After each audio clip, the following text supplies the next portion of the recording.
अगर आप प्राइवेट कर्मचारी हैं तो ये वीडियो आपकी आंखें खोल देगा।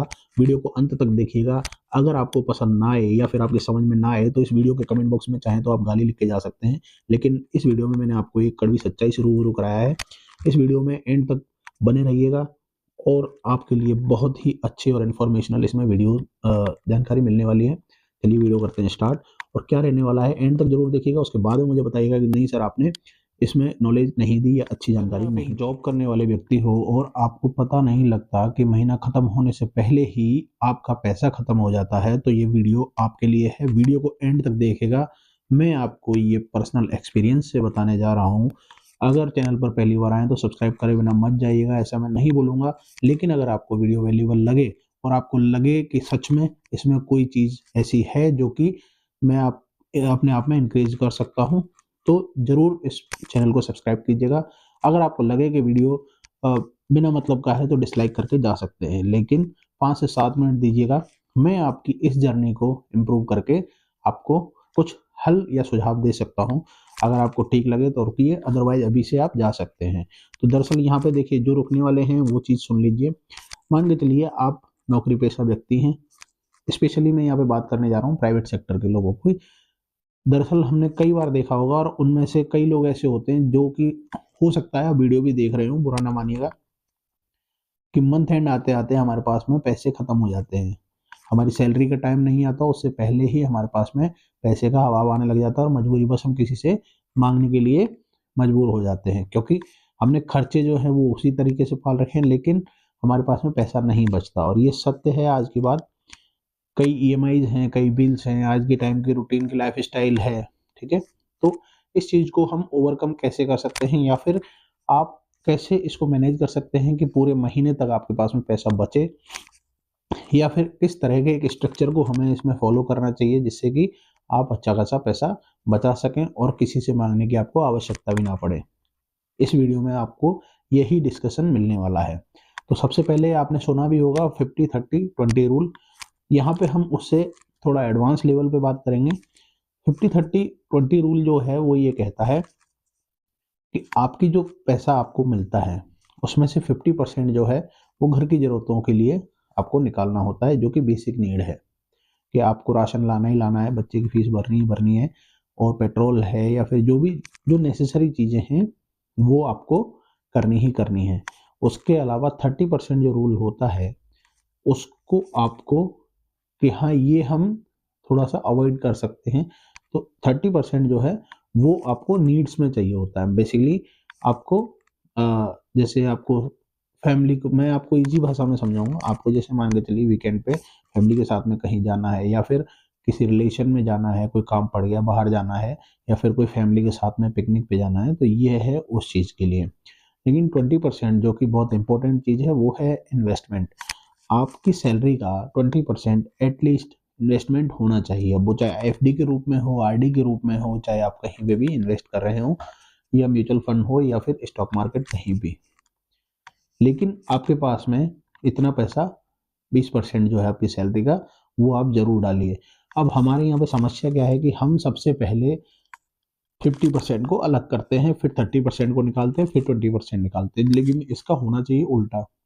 अब हमें क्या करना है, अब से एक तो आप ये चीज़ फॉलो कीजिए।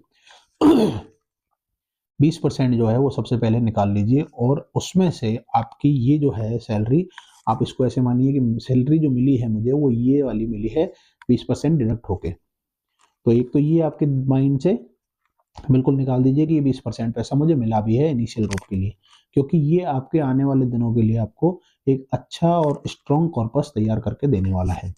दूसरी चीज़, अब आपको क्या करना है, जब भी आपको एडिशनल कहीं से भी पेमेंट मिले, या इंसेंटिव हो गया, या एडिशनल कहीं से भी आपको कुछ भी अमाउंट मिले, तो आपको क्या करना है, वो जो पैसा है वो भी आपको 20% में ही डाल देना है, जिससे कि आपको एक्सपोनेंशियल ग्रोथ देखने को मिलेगी। सबसे महत्वपूर्ण चीज़ यहाँ पे ये है कि हम यहाँ पे कुछ भी लेन देन नहीं रखते। तो आपको क्या करना है, आप जब भी पेट्रोल डलवाओ वहाँ से स्लिप लीजिए। आप कुछ भी आप करते हैं तो उसकी एक बजटिंग कीजिए।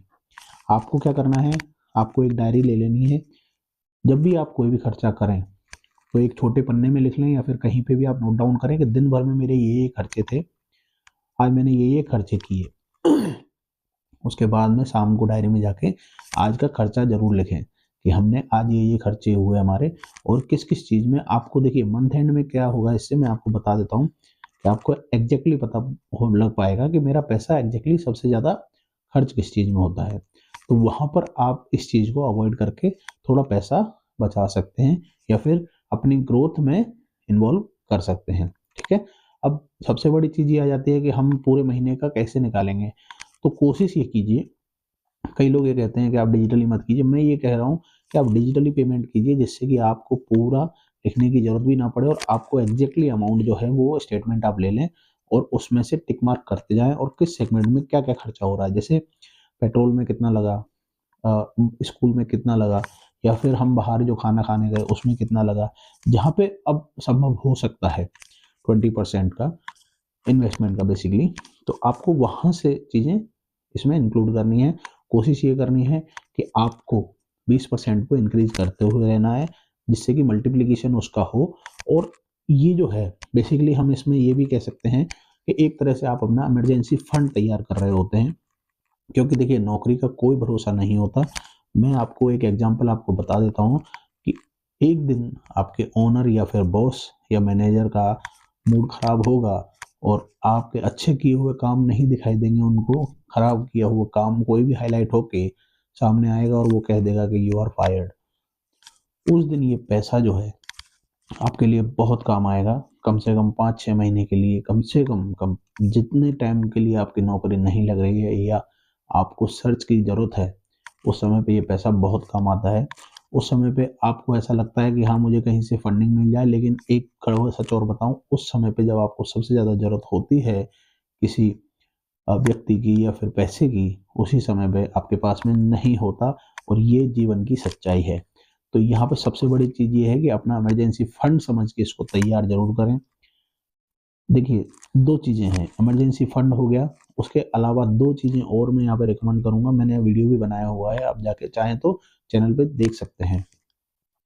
आपको जीवन में 2 चीज़ें ज़रूर लेनी चाहिए, एक हेल्थ इंश्योरेंस और एक टर्म इंश्योरेंस। उसके अलावा मैं कोई भी रिकमेंड नहीं करूँगा, किसी भी तरह का आप इंश्योरेंस लें। 2 चीज़ें ज़रूर लें, हेल्थ इंश्योरेंस और टर्म इंश्योरेंस, क्योंकि ये बेसिक नीड है एक आम आदमी की। अच्छे खासे लोगों के घर तक बिक जाते हैं इन दोनों चीज़ों की, जब आपको रिक्वायर रहती है। मैं ये कहता हूँ कि आपको कभी रिक्वायर्ड ना पड़े, लेकिन आज के खान-पान या फिर लाइफ़स्टाइल के चलते हुए आप ये चीज़ें अवॉइड कर ही नहीं सकते हैं। तो मेरी बात इतना मानिए कि अपना इमरजेंसी फंड के रूप में तैयार कीजिए, इन्वेस्टमेंट को बढ़ाइए, कोशिश ये कीजिए कि किसी भी तरह से एक अच्छा कॉर्पस बनाएँ, जिससे कि आपकी पैसिव इनकम भी स्टार्ट हो सके। 2 चीज़ें ज़रूर लीजिए जीवन में, हेल्थ इंश्योरेंस और टर्म इंश्योरेंस। टर्म इंश्योरेंस आपके जाने के बाद में आपके परिवार के काम आता है, हेल्थ इंश्योरेंस आपके जीते जी जब आपकी कोई एडमिशन की ज़रूरत होती है, हॉस्पिटलाइज़ेशन की ज़रूरत होती है, उस समय काम आता है। आई होप आप इस वीडियो में अच्छे से समझ पाए होंगे। अगर आपको वीडियो अच्छा लगा हो और आप यहाँ तक बने हुए हैं तो बहुत-बहुत धन्यवाद। चैनल को सब्सक्राइब ज़रूर कर लीजिएगा। वीडियो पसंद आया हो तो लाइक ज़रूर कर दीजिएगा।